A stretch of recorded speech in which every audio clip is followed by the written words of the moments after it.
What the hell is Saw Sports or whatever that last call was talking about? What the hell is that? Guys are from Free Love, man. What is up, Sauce Nation? It is your boy Hector Flores coming at you with a video discussing about the Houston Dynamo. And in this topic, I'm going to talk about the ownership group, why everybody's having so many complaints about the ownership group, and a group of Dynamo fans that just said enough is enough and are finally doing something about it and have actually been heard recently. So that's the topics of this video. Before I get going with that though, please subscribe to Sauce Sports TV if you guys want to hear anything of the other teams here in Houston, from Astros, Dynamo, Rockets. This is the channel to be in. So let's get this channel up there in subscriptions as well, just like Sauce Sports just like Sauce Sports. Now, without further ado, let's continue on to this video. So I'm gonna start doing a little bit what Honcho's doing right now, and that's, you know, picking a comment in the comment section and bringing it up in one of my videos. So from here on out, I'm gonna only do it on the previous video I've done for that specific team. So I'm also doing that for the Houston Astros. So please, guys, go ahead and start going into that comment section, as you know, your comment could be picked out of the group as well. Normally I'll do this at the end of the video, but since this topic kind of works out for what this video is about, I'm just gonna go ahead and knock it out right here. And so the comment comes from Wesley Joyner, and he actually commented in the first video I made about the Dynamo, which was about the national team call-ups.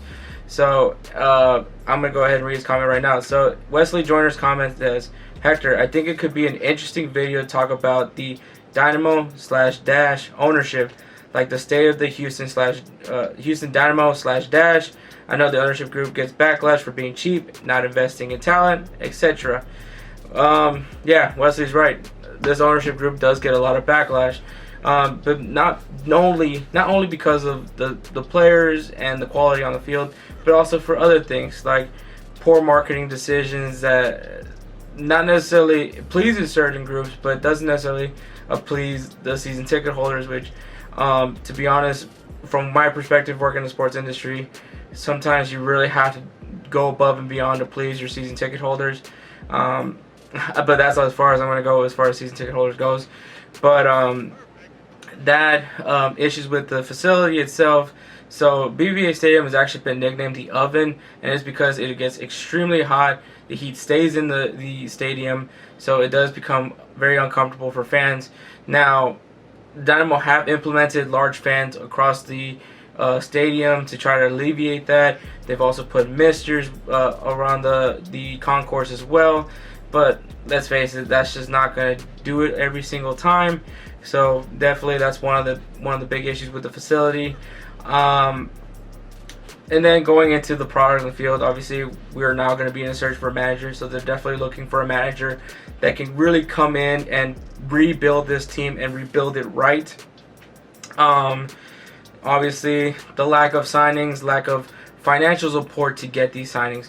Now, a lot of leagues, a lot of teams in the MLS obviously have gone in and brought in a big name player from Europe, not necessarily in his early ages, obviously kind of near towards the end of his career, but still kind of able to play, just not necessarily in the level of Europe.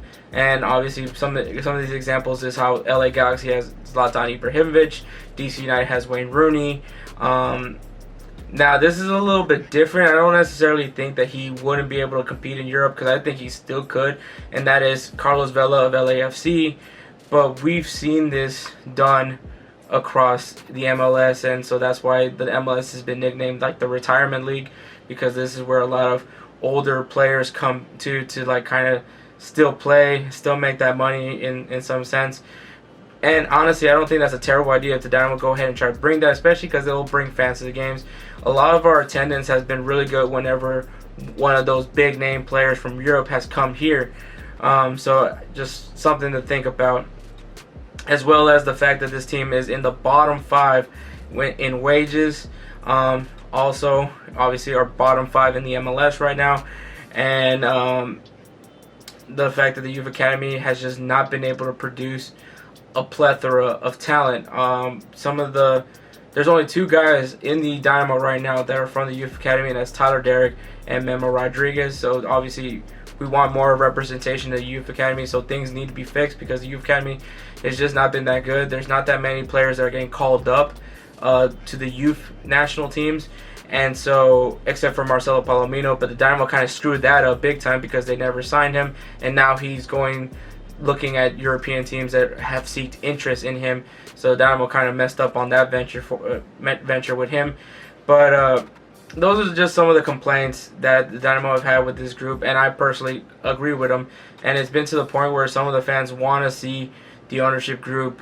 Some of them get pushed away from the ownership group, which I don't think is going to happen. It's going to be a lot of money. Somebody with a lot of money is going to have to be able to come and buy these guys out. So I highly doubt that's going to happen. But let me go ahead and mention to you guys who's part of the ownership group for the Houston Dynamo. So the ownership group consists of 5 members. Those 5 members are Jake Silverstein, who is a private investor from Portland, Oregon, which I think is kind of interesting because the fact is he's from Portland. There's a team in Portland in the MLS, but he chose to be with the Dynamo, which I'm not entirely guess. Investors are ownership members are ownership members. The next guy is James Harden. If you guys don't know who James Harden is, he should be a 2-time MVP, but was only MVP in 2018, the 2017-2018 season, which was a great year. But last year he was even more ridiculous, and so I think he should have definitely been a 2-time MVP. But he's also part of the ownership group. He's actually a big fan of soccer, and he does want to see soccer grow more in the U.S. So I think with his marketability, I think is going to be a great partnership for the Dynamo. Ben Gill, who is the managing partner of White Deer Energy. He's also director of National Oil Well Varco Incorporated, and he serves on the board with MD Anderson. I think it's important to highlight MD Anderson because of the fact that is actually one of our big sponsors for the Dynamo and is actually on the jerseys of the Dynamo, if you guys have never noticed that. And also something that I personally like about the Dynamo is that with tickets purchased, and I think also with anything that's been purchased about the Dynamo, part of the proceeds do go to MD Anderson in support of research for cancer. So something that I think you guys should definitely look into. Now I'm going to go into the 2 guys that are really getting criticized, and that is Oscar De La Hoya. Oscar De La Hoya, I mean, what else do I have to say? He is, a former boxer, 10 major titles, 2 minor titles, and now has his promotion with Golden Boy Promotions, and as well also being I think at least the minority owner with the most percentage in the Dynamo. And now the top dog, the majority owner. If I had to say who is the owner of the Houston Dynamo, it is definitely this guy, and that is Gabriel Brenner. He is the majority owner of the Houston Dynamo. He is the CEO of Brenner International Group. It is a private investment firm located in Los Angeles. Obviously, he's Mexican-American, or I guess the name doesn't really scream that for you, but he is Mexican-American, and that's kind of where kind of has his ties with soccer, is the fact that, obviously soccer is big in Mexico, and he wanted to become an owner of an MLS team. And he was actually part of the ownership group for the Dynamo, like a minor owner, and then ended up buying out the rights to become the majority owner eventually. Don't remember exactly when it was, but he did end up doing that. But like I said, out of the 5 owners, 2 of them are being heavily criticized and have been a lot of hashtags saying to get these guys out, and that's Gabriel Brenner and Oscar De La Hoya, especially because they are the ones with the majority of the ownership together. So I think that definitely, like, a lot of the fans want these guys either to get more involved or someone buys them out. Now, the next topic I'm going to talk about is actually a group of Dynamo fans that are fed up and want something to be changed, and we'll get going with that one. I think we've heard this a lot when fans are just getting tired of a sports team, whether it's football, baseball, soccer, anything. They usually have this frustration, and they've said these things like, let's boycott the team, let's stop buying memorabilia, let's stop buying shirts, let's stop buying tickets, let's stop watching the games. so that way it hurts the pockets of the owners, or owner for most teams, and to get things going.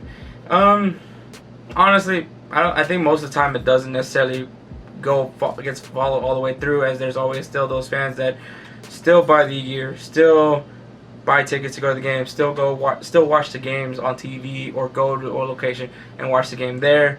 So that's still gonna happen, but something is different about this group. Now, this kind of goes back all the way to mid-July when the Dynamo lost 5-0 to Atlanta, and not to criticize it, not to say anything about Atlanta United. Obviously, they look really good and are looking to pursue their second MLS Cup in their third year, I believe, of existence. But the thing that is different about this one, so after this loss, a lot of fans got really frustrated. This is a combination of season ticket holders, Dynamo fans in general, just Dynamo supporters, created this Facebook group. And in this Facebook group, it's called Dynamo Fans for Change, or the DFFC. And in this group, it's just nothing but Dynamo fans. Anyone can join. The only thing they ask you is just to be correct. Do not come in being, vicious to any other Dynamo fan. And also, it's not a place. It's just a place to talk about soccer, not a place to talk about anything else aside from that. And mainly, specifically, the Dynamo, obviously. But so this group ends up forming, and it's been getting larger by the minute, I feel like. And they have been sending complaints to the Houston Dynamo. And recently, probably like a few weeks ago, a meeting was arranged between the front office and DFFC. So some of the members were given a 90-minute meeting with the front office, some ownership members, the GM, Vice President Matt Jordan, the CFO, the CEO, the president of the team, all of that were in attendance. Now, like I said, the meeting was arranged to be 90 minutes long. It actually went over, and it even went to the point where some of the members of the front office actually had to leave because they had a prior engagement, a Dynamo event to be specific. But in this meeting, they discussed all their complaints, from issues with the facilities, the fact that the Dynamo are in the bottom 5 in wages, the fact that the team has just not performed well, the fact that we're now with an interim manager and we want something to happen with the manager position, the fact that we don't sign marquee players, all these things, all these problems were given to Matt Jordan, the front office group, and I think that they were surprised of how well knowledge these fans are about these subjects. And so they ended up saying a lot of things, that their priority is to improve the youth academy, that they are looking to fix some things with the facility, and have mentioned that they are actually looking at putting in a Wi-Fi system in BVA Stadium, which they did test out in the Colorado game. They actually gave a few fans the username and password so they could test out the Wi-Fi.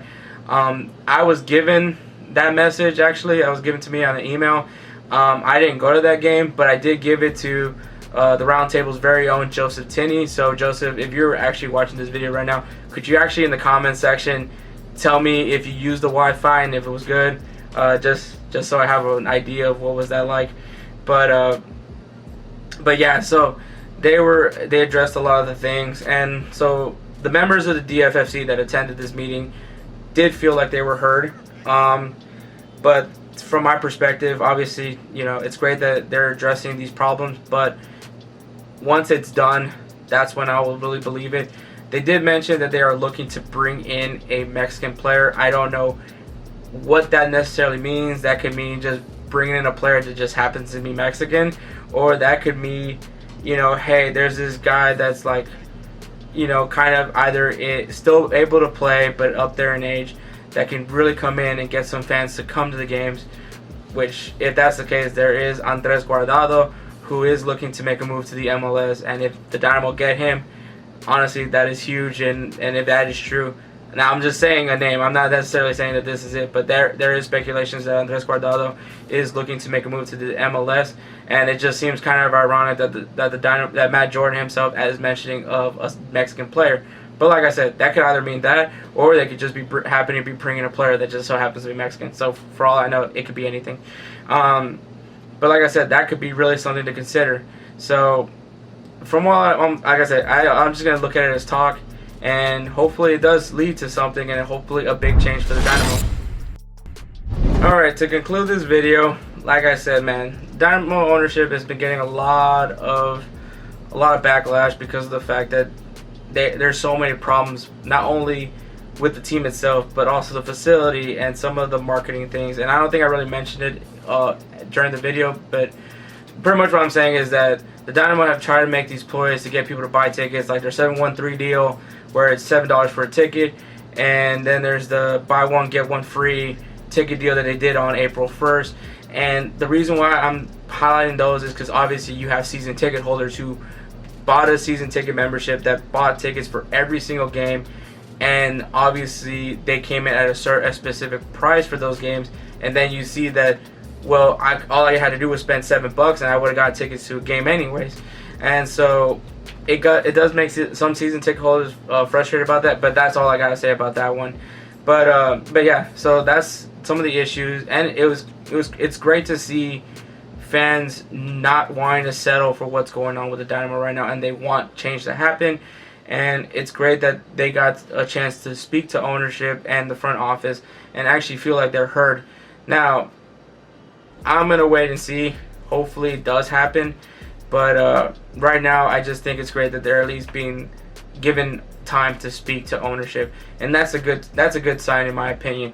So hopefully that leads to good things to come for the Houston Dynamo, as they're letting their fans be heard. So that's crucial to me. So like I said, guys, make sure you like this video, comment on this video, tell me how you feel about the things that I talked in this video, as well as, you know, put questions in the comment section. Tell me what you want to know, and maybe I'll pick you for the comment of the day. I want to give a shout out to Wesley Joyner. Thanks for commenting that topic. I was thinking about making a video about this already, but the fact that there is fans in Sauce Nation that is interested in this stuff in the Dynamo, I think is great. So it just makes me feel knowing that I'm making these videos for a reason. So with all that being said, that's all I really got, man. Like I said, please subscribe to Sauce Sports TV. Chucking up a deuce. Y'all stay saucy.